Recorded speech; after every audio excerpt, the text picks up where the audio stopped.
توشہ خانہ فوجداری کارروائی کیس میں عمران خان حاضری لگا کر جوڈیشل کمپلیکس اسلام آباد سے واپس لاہور روانہ۔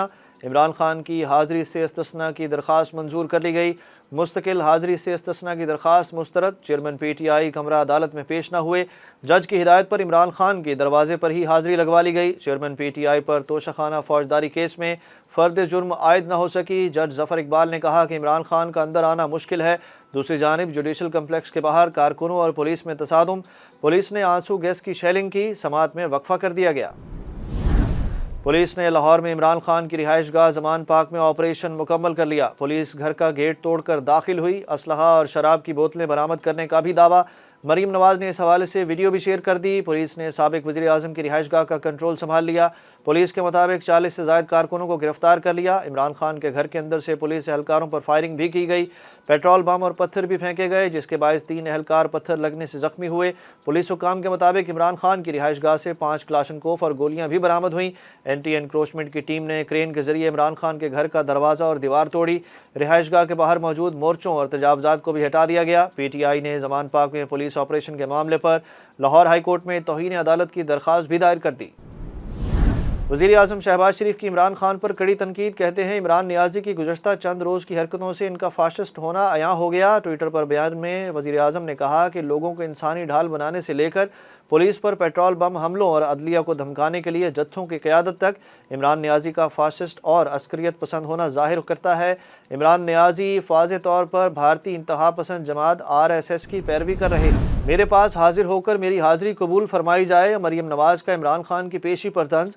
مریم نواز نے پی ٹی آئی کو دہشت گرد جماعت بھی قرار دے دیا۔ ٹویٹ میں کہا کہ اگر ضمانت پارک میں صرف ایک خاتون موجود ہے تو پولیس پر اندر سے گولیاں اور پیٹرول بم کون برسا رہا ہے؟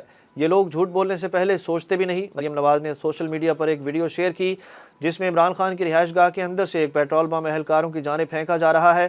مریم نواز نے اپنے ٹویٹ میں لکھا کہ کہا تھا نا کہ یہ ایک دہشت گرد جماعت ہے جس کے سرغنہ نے قانون اور سزا سے بچنے کے لیے شرپسند اور تربیت یافتہ دہشت گرد اپنے گھر میں رکھے ہوئے ہیں۔ عمران خان کو گرفتار کرنے کا سوچ رہے ہوتے ہیں تو انہیں ضمانت مل جاتی ہے۔ وفاقی وزیر داخلہ رانا ثناءاللہ کی نجی ٹی وی سے خصوصی گفتگو۔ کہا زمان پاک میں آپریشن تقریباً مکمل ہو چکا۔ جس حصے میں عمران خان کی اہلیہ ہیں پولیس وہاں داخل نہیں ہوئی۔ وزیر داخلہ نے کہا کہ عمران خان فتنہ ہے، ملک میں فساد اور افراتفری چاہتا ہے۔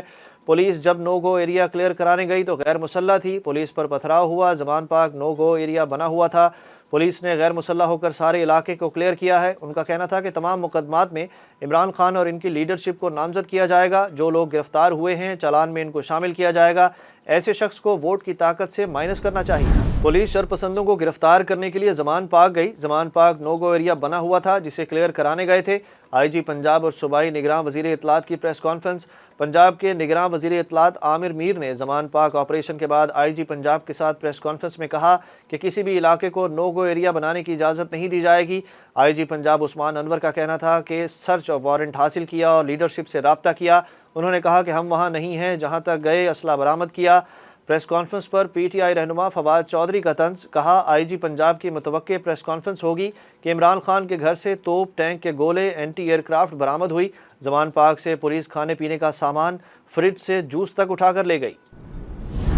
عمران خان کی ممکنہ گرفتاری کا نوٹس لیا جائے۔ تحریک انصاف کے سیکریٹری جنرل اسد عمر نے chief justice of Pakistan Umar Ata Bandial کو خط لکھ دیا۔ خط میں چیئرمین پی ٹی آئی کو جوڈیشل کمپلیکس میں پیش ہونے سے روکنے کی کوشش کا نوٹس لینے کی بھی استدعا کی گئی۔ دوسری جانب عمران خان نے گرفتاری کے خدشے کے پیش نظر اسلام آباد ہائی کورٹ میں درخواست دائر کی۔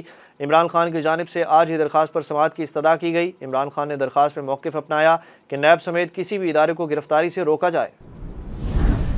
پی ٹی آئی نے ملک گیر احتجاج کی دھمکی دے دی۔ لاہور میں پریس کانفرنس کرتے ہوئے پی ٹی آئی رہنما فواد چودھری نے کہا کہ ملک میں مہنگائی عروج پر ہے لیکن حکومت کی توجہ عمران خان کی گرفتاری پر ہے۔ مریم نواز کی خواہش پر عمران خان کو گرفتار کرنے کی کوشش کی گئی۔ زمان پاک میں چادر اور چار دیواری کے تقدس کو پامال کیا گیا۔ زمان پاک میں عمران خان کی اہلیہ موجود ہیں۔ سابق وفاقی وزیر نے احتجاج کی دھمکی دیتے ہوئے کہا کہ کارکنوں کا دباؤ ہے کہ ملک گیر احتجاج شروع کیا جائے۔ تحریک انصاف ملک گیر احتجاج کے لیے تیار ہے۔ پیپلز پارٹی کے سینئر رہنما اعتزاز احسن نے زمان پاک کے علاقے میں پولیس حملے پر چیف جسٹس پاکستان سے نوٹس لینے کا مطالبہ کر دیا۔ ماہر قانون اعتزاز احسن نے کہا کہ پولیس زمان پاک حملہ کرنے کے لیے آئی تھی۔ معاملے پر پی ٹی آئی نے عدالت سے رجوع کیا تو ساتھ دوں گا۔ پولیس نے زمان پاک میں پتھراؤ کیا۔ ان کا کہنا تھا کہ عمران خان کے گھر کے ساتھ میرا اور میرے بھائی کا گھر ہے، یہ رہائشی علاقہ ہے, یہاں میرا بیٹا, بہو اور بچے رہتے ہیں. شیلنگ کی وجہ سے بچوں کو بھی پریشانی کا سامنا کرنا پڑا. پولیس نے ہمارا گیٹ توڑا ہے. پولیس نے وہاں مورچہ بنایا ہوا تھا. زمان پاک میں پولیس ایکشن کا چیف جسٹس کو بھی نوٹس لینا چاہیے. عمران خان کی گرفتاری کے حوالے سے سوال پر اعتزاز احسن کا کہنا تھا کہ اگر چیئرمین پی ٹی آئی کو گرفتار کیا گیا تو توشہ خانہ کیس میں نہیں, کسی اور کیس میں کیا جائے گا. Ashiana Iqbal housing society reference میں اہم پیش رفت. نیب کے مزید 5 اہم گواہوں نے وزیر اعظم شہباز شریف کو کلین چٹ دے دی. احتساب عدالت نے نیب کی جانب سے پیش کردہ گواہوں کے بیانات قلم بند کر لیے.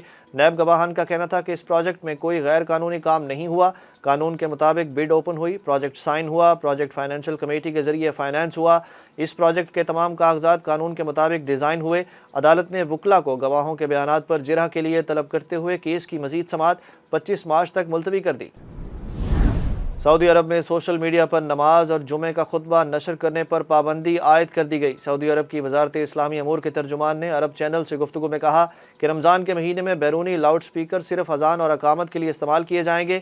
وزارت اسلامی امور نے سوشل میڈیا پر نماز اور جمعے کا خطبہ سوشل میڈیا پر نشر کرنے پر بھی پابندی لگاتے ہوئے کہا کہ سوشل میڈیا کی اپنی اہمیت ہے, تاہم اس پر نشر ہونے والے مواد کو کنٹرول نہیں کیا جا سکتا. بعض اوقات سوشل میڈیا پر پوسٹ ہونے والے مواد سے اسلام کی دعوت کو نقصان پہنچتا ہے.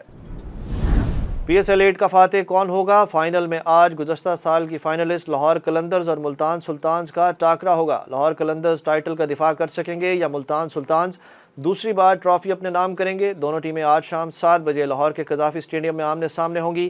پی ایس ایل میں لاہور قلندرز اور ملتان سلطانز کے درمیان کھیلے گئے باہمی میچوں میں قلندرز کو برتری حاصل ہے. گزشتہ 5 میچز میں ملتان سلطانز کو 2 جبکہ لاہور قلندرز کو 3 کامیابیاں ملی. ملتان سلطانز کے کپتان محمد رضوان کا کہنا ہے کہ پی ایس ایل ٹرافی جیتنا خواہش ہے, بڑے ناموں پر نہیں, کارکردگی پر فوکس کرتے ہیں. 4 وینیوز پر میچز کرانا آسان نہیں تھا. پی ایس ایل کو قومی اثاثہ قرار دیا جا رہا ہے. نجم سیٹھی کی پریس کانفرنس. پی سی بی مینجمنٹ کمیٹی کے چیئرمین نے آئندہ سیزن میں فرنچائزز سے مشاورت کے بعد ایونٹ میں مزید 2 ٹیمیں شامل کرنے کا اعلان بھی کر دیا. نجم سیٹھی نے لاہور میں پریس کانفرنس کرتے ہوئے کہا کہ فرنچائزز نے بھی 50% حصہ ڈالا. ہم نے اس کا بجٹ 10 گنا بڑھایا. ٹکٹ کی ریکارڈ سیل ہوئی. ڈیجیٹل پر ریٹنگ 10 پر گئی. ہم ڈیجیٹل سے متعلق آئی پی ایل سے آگے رہے. پی ایس ایل میں فینز 80% تک آئے. انہوں نے اسے ایک گلوبل برانڈ بنا دیا. ان کا کہنا تھا کہ پنجاب میں الیکشن کی وجہ سے نیوزی لینڈ کے خلاف پاکستان کی ہوم سیریز کے شیڈول میں تبدیلی کی جا رہی ہے. آئندہ ہفتے شیڈول کا اعلان کیا جائے گا.